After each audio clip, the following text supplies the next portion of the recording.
Hey, what's going on, guys? Derek Peachy here from Tronics Technology Solutions. I hope you guys are all having an absolutely fantastic day. And in today's video, we are going to be making some upgrades to my test bench. So let's get into it.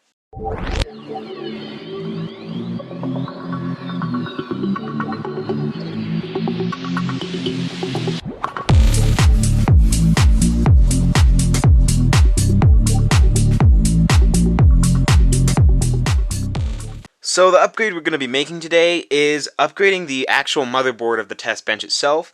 We are going to be putting in the ASRock Z68 Extreme 3. This is a great motherboard for 2nd gen and 3rd gen Intel CPUs. As you know, on my test bench right now, I'm running an i5 2400, which is actually been serving me really well for the GPUs I've been benchmarking. And even though it's older, it definitely actually performs really well. So eventually I would like to upgrade to the i7-3770K, which performs a lot better and will allow me to benchmark some higher end GPUs. But this is a used motherboard. It was sold as refurbished. It definitely has some damage on the heat sinks here and everything on over the VRMs. It looks like it's all cosmetic. The motherboard has been cleaned, so I don't necessarily care too much about looks. I just want this thing to work and be able to perform well. The thing I liked about this motherboard is that it does support SLI, so I can do SLI GPU testing, which is something I definitely really want to do in the future. It also has an onboard power and reset switch, as well as a debug LED screen, which will be super helpful for testing hardware, such as power supplies, graphics cards, RAM, and things like that.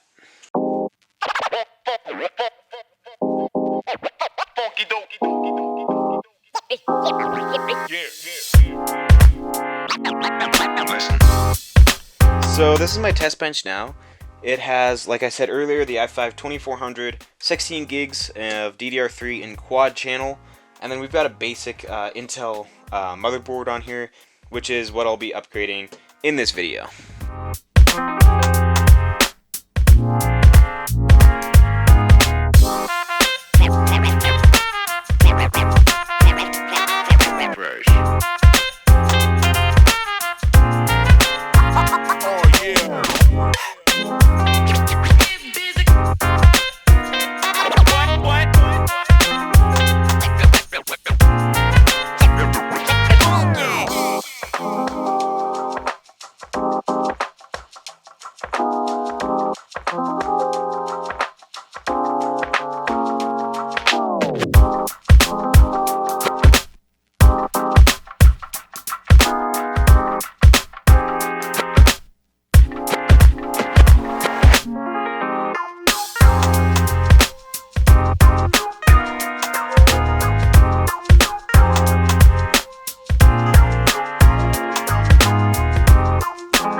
Alright, so it definitely works. The motherboard booted. I was able to get into the BIOS and everything. Unfortunately, not sure why, but it has a Windows failed to start error. I may have to reinstall Windows. It's a new motherboard. It may not like it very much. I will figure that out, but I am super happy and super stoked that this motherboard works, and I can't wait to use it in testing. So I hope you guys enjoyed this video. I want to thank you guys so much for watching. I am super stoked about this new motherboard in my test bench. And let me know what you guys think in the comment section down below. And I will catch you guys in the next one.